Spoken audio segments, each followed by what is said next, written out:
Hello everyone, and welcome to another episode of Cut Rate Commander, the series where we take a look at low-price commanders and make budget decks with them. My name is Grazzet, and today we'll be looking at a build featuring the Bat God and progenitor of Ixalan's vampires, Aclazotz's Deepest Betrayal. But before we continue, be sure to like, comment, and subscribe if you like this content, and if you really like it, please consider supporting the channel directly, either through Buy Me a Coffee or through our Game Nerds affiliate link in the description. Also, be sure to stick around until the end of the video to see which builds we'll be covering next. So, with that out of the way, let's start by taking a look at the commander and playstyle.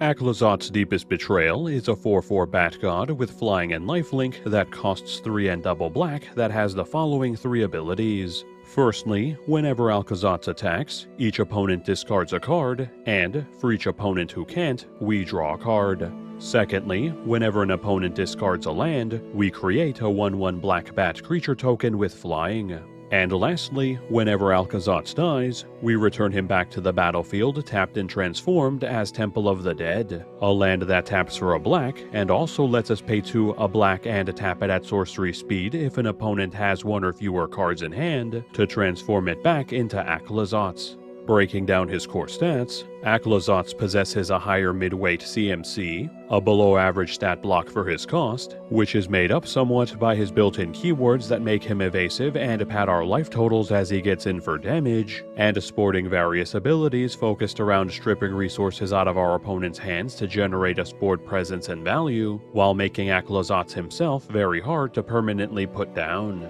Taking a closer look at his first ability, since it's going to be the one to enable his entire game plan, it initially functions as a simple and reliable way for us to rip resources out of all our opponent's hands each turn, that, once we've reduced their hands to nothing, transforms into a discard payoff that generates us repeatable card advantage instead. Now, this ability alone immediately positions Aclazotz into being a fantastic commander for any discard-focused build, as Mono Black has no shortage of ways to either actively or passively pick apart our opponent's hands each turn to allow Aclazotz to reliably draw us 3 cards per rotation, while also containing other ways to take advantage of that discard by either turning it into damage for our opponents or into more value for ourselves. But if that isn't enough to sell Aclazotz as a potent discard-themed commander, his second ability may just seal the deal by generating us even more value, this time by enabling us to build up our board with evasive 1/1 bodies as we force our opponents to pitch their lands, generally the first thing they'll be discarding given the choice unless they really need to make their land drops, further cementing our commander's position as a powerful discard payoff by generating us value whether or not our opponents have cards to pitch.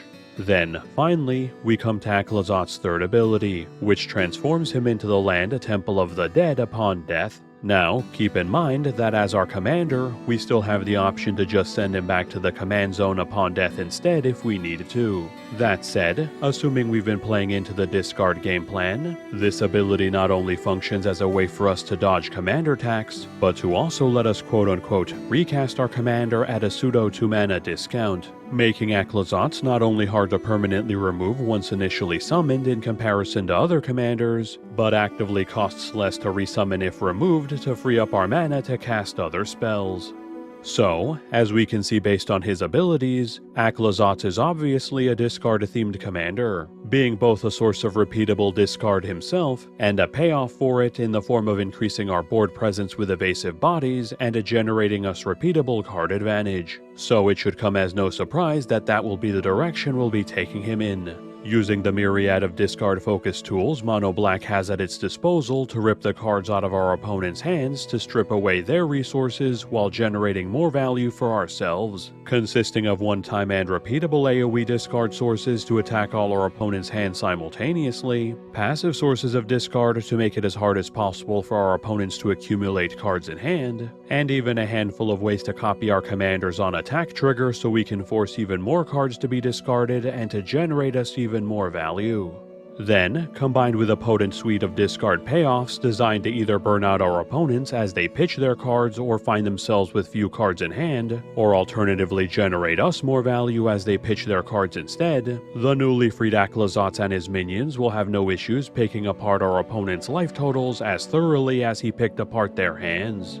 So let us return to Ixalan, and onto a Dusk Legion ship bound for Tarason, the nation of vampires, where, deep in its hold, surrounded by the wails of caged, wretched, and broken sacrifices, rested Aclazotz, his massive form barely visible in the darkness within the ship. Despite his defeat at the hands of the Oltek and their misbegotten surface brood, his goal of extinguishing Chimil, the inner son of Ixalan and mother of the deep gods, would not be so easily thwarted. No, instead he would return to his progeny, like a shepherd returning to his flock, to lead his vampiric children into a new age of everlasting blood. The most loyal among them would be remade in his image, his generals to lead his grand crusade, and to replace the slain Vito, who had been too weak and pathetic to make use of his gifts, he would have Vona, the herald of the true doctrine and the only vampire worthy to be his champion. But for now, he would wait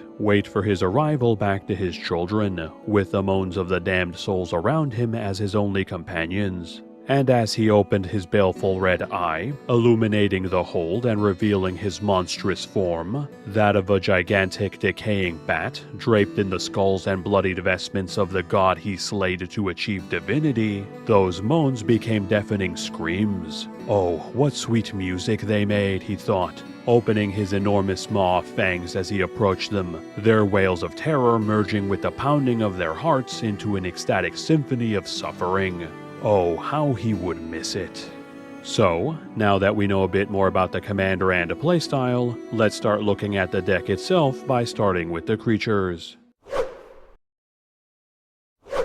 Opening with what would be considered the crux of our deck, that being its ability to rip cards out of our opponent's hands to deny them resources while generating us more, we'll start off our creature category with a number of entrants which can do just that. Kicking things off with some ETB sources of discard in the form of Burgle Rat, Elderfang Disciple, Nezumi Informant, Virus Beetle, and Liliana Spectre, all of which force our opponents to discard a card when they ETB to keep their card count low while leaving ours untouched, and Rotting Rats, which is a bit more indiscriminate than the previous entrance since it forces us to discard as well, but its ability to do so twice per game thanks to Unearth still makes it worth running since we can easily replenish our hands with Aclazotz once our opponents run out of cards. Then moving on to some more repeatable discard sources, we have Stronghold Rats and Rankle Master of Pranks, whose on-damage AoE discard and built-in evasion allows them to safely crack in and tear cards out of all players' hands each turn, with the latter also being able to be used as AoE Edict removal and or draw if needed.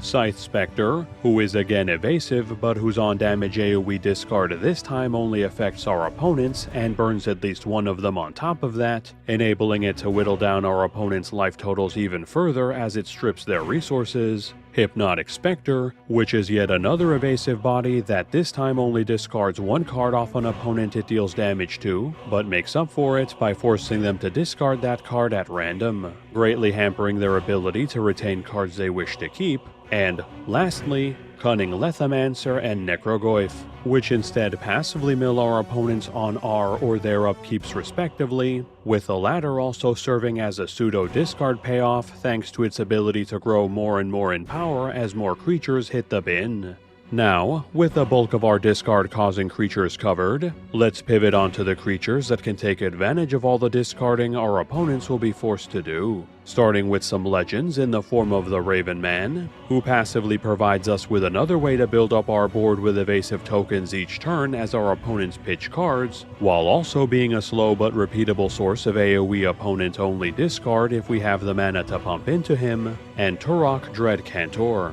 who we can kick for 2 to rip 2 cards out of an opponent's hand as he comes down, and then serves as an ever-growing threat for every single card our opponents pitch from that point onward to crash in alongside our commander. Then, as some non-legendary discard payoffs, we'll be running Asylum Visitor, which, like our commander, generates us repeated card advantage once our opponents are out of cards in hand to keep widening the resource gap between us and them, while its built-in madness can occasionally let us pitch it and cast it when affected by our more symmetrical sources of discard. Sangromancer, which can pad our life totals even further alongside our commander's life gain by turning every card our opponents pitch and every creature they lose into an additional 3 life for ourselves, and Fell Spectre, whose ETB single target discard is okay, but we'll be primarily running as the first of many ways we'll be turning our discard into passive and repeatable burn to ensure we can shred through our opponent's life totals as quickly as we shred through their hands.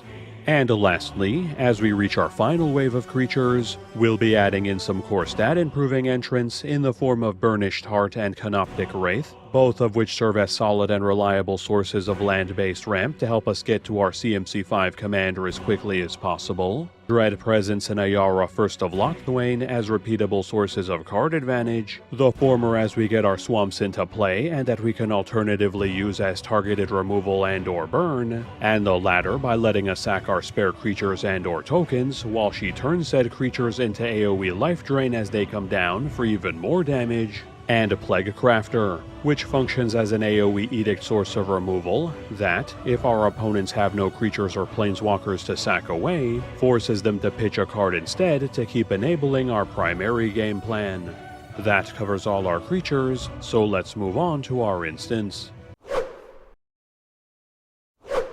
Our instant category this time around will be consisting of removal almost all the way down, taking full advantage of Black's plethora of cheap and efficient creature removal to kill off any threats that are able to survive our hand disruption, with entrants such as Go for the Throat, Heartless Act, and Infernal Grasp all making it in as 2-cost spot removal that can generally deal with most creature-based threats for very little mana cost. Curtain's Call also earning a spot as 2 kill spells for the price of 1 that, thanks to Undaunted, will almost always be able to cast for 3 instead of its full 6. And lastly, Defile, which takes advantage of us being in mono black to provide a very cheap source of non-destruction removal to deal with otherwise resilient threats.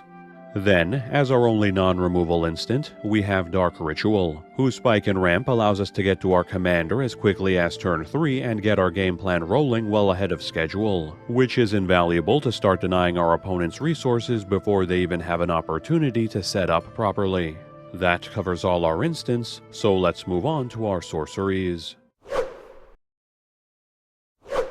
Opening this category with additional sources of AoE discard to continue fueling our primary game plan, we'll be slotting in Vicious Rumors and Arterial Flow as enemy-only AoE sources of discard to keep pillaging their hands while leaving ours untouched. Siphon Mind, which does this as well but generates us card advantage as our opponents pitch cards on top of that to generate us value. Delirium Skeins, whose AoE discard 3 may hit us, but is far too good at stripping our opponent's hands bare so we can start drawing cards off of Aclazotz, so we'll run it. And Mindrake, which we can overload to turn into a table-wide discard 2, or, if we only need to attack one opponent's hand, we can cast it for its base cost to do just that while leaving our hand untouched. Rankle's Prank and Doomsday Confluence will then also be joining our arsenal as more AoE sources of discard, or, if needed, AoE Edict Removal and Burn in the former's case, or AoE Edict Removal and Token Creation in the latter's,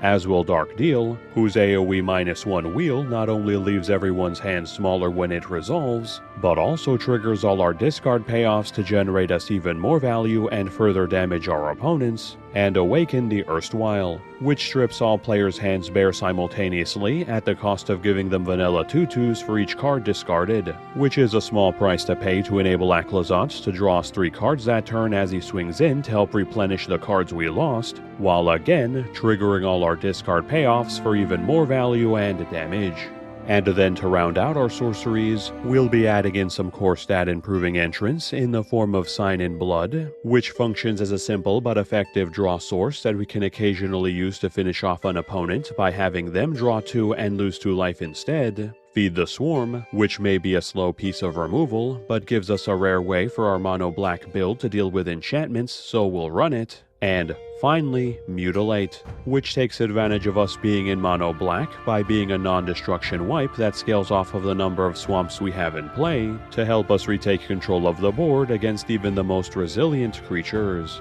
That covers all our sorceries, so let's move on to our enchantments.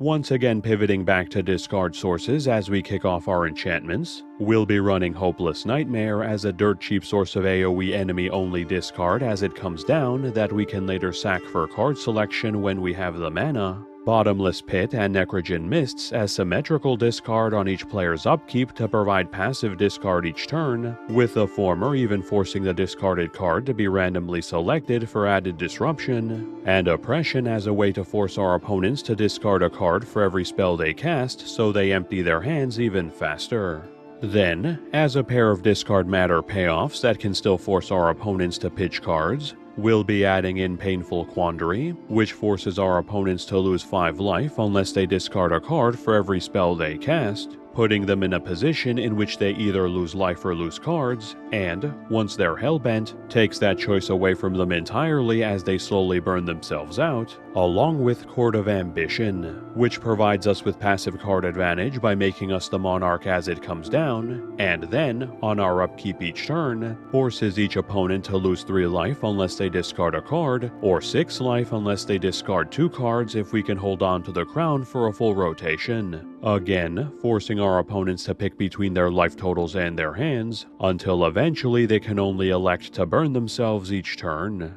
And reaching our last wave of enchantments, we'll be moving on to pure discard matter entrants that we'll be running in order to hurt our opponents and to generate us value. The former camp consisting of Liliana's Caress, Megrim, and Raider's Wake, all of which tack on burn to our discard effects to whittle down our opponent's life totals as we force them to pitch their cards, and the last one even providing targeted force discard each turn as our evasive commander and tokens swing in for even more card pillaging, along with Shrieking Affliction, which instead passively burns our opponents on their turns once they're down to 1 or less cards in hand, to let us still inflict damage to them once we've bled their hands dry, and the latter camp consisting of the singular entrant, Waste Not, which generates us extra resources in the form of tokens, ramp, and draw as we strip resources out of our opponent's hands to ensure that the gap between us and them keeps widening further and further as the game progresses. That covers all our enchantments, so let's move on to our artifacts.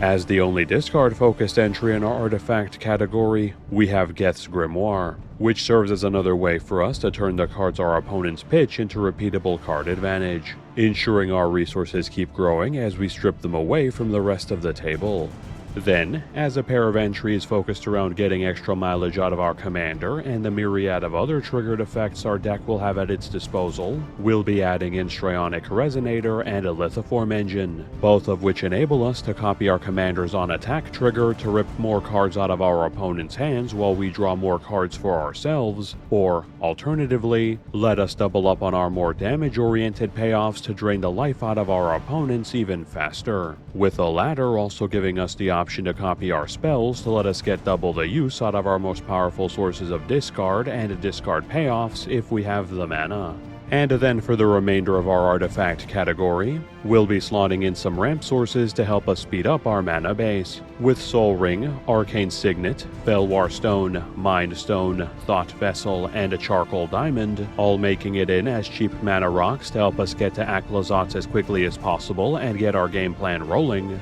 Heraldic Banner getting a spot as both a mana rock and a way to boost our black creature's power, essentially doubling Aclazotz's bat token's damage output as they swing in, and Wayfarer's Bauble slotting in as a cheap source of land-based ramp to, again, get our commander on board as fast as possible.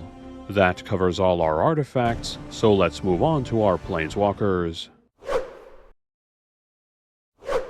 As the lone Planeswalker we'll be running, we have Liliana, Waker of the Dead, who will be primarily running for her +1 loyalty ability, as it both serves as a repeatable source of enemy-only discard against any opponent who still has cards in hand, as well as a discard payoff in the form of life loss once they run out of cards, but we can still use her -3 as a very serviceable source of non-destruction removal, especially if we've been hit a few times with symmetrical discard effects, and her ultimate, if we can get to it, serving as a back-breaking way for us to weaponize the creatures we force our opponents to pitch by repeatedly reanimating the strongest ones for ourselves each turn. That covers our lone Planeswalker, so let's move on to our land base.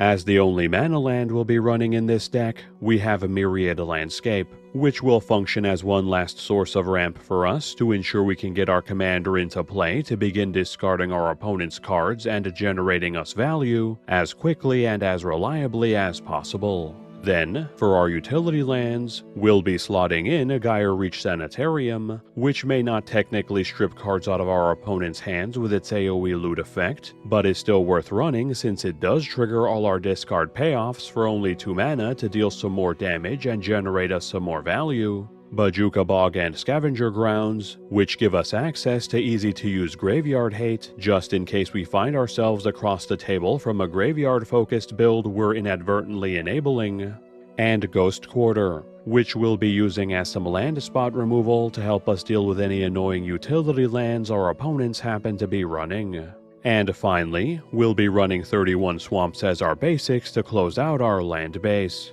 So, now that we've covered all the cards in the deck, let's take a look at this deck's breakdown.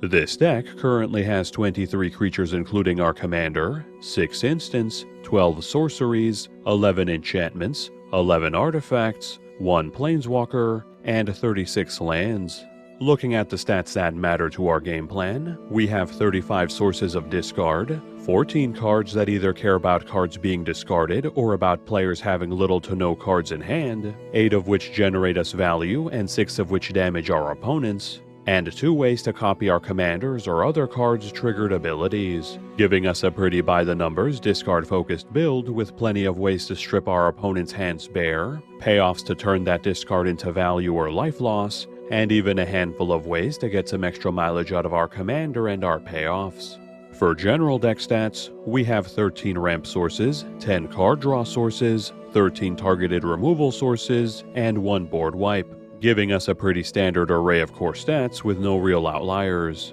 Then looking at our mana curve, we have 8 1-drops, 21 2-drops, 17 3-drops, 12 4-drops, 4 5-drops, and 2 6-drops, leaving us with a fairly low-to-the-ground curve that aims to ramp hard in the early game so we can get to our commander as quickly as possible, ideally alongside some other discard payoffs if we can. Then, once our commander's in play, it just becomes a matter of stripping our opponent's hands down to 0 as fast as we can, resulting in them having less resources to use against us, typically while also losing life for each card they discard, and us generating more resources each turn through our commander's draw and token creation. Then from there, it's only a matter of time before our card-starved opponents fall before our gluttonous commander and his brood of bats as they pick apart their life totals as clean as their hands. Currently, this deck is valued at $64.76, not counting the price of basic lands or shipping. This price was calculated by using the cheapest listed marketplace price on TCG Player at the time of this recording.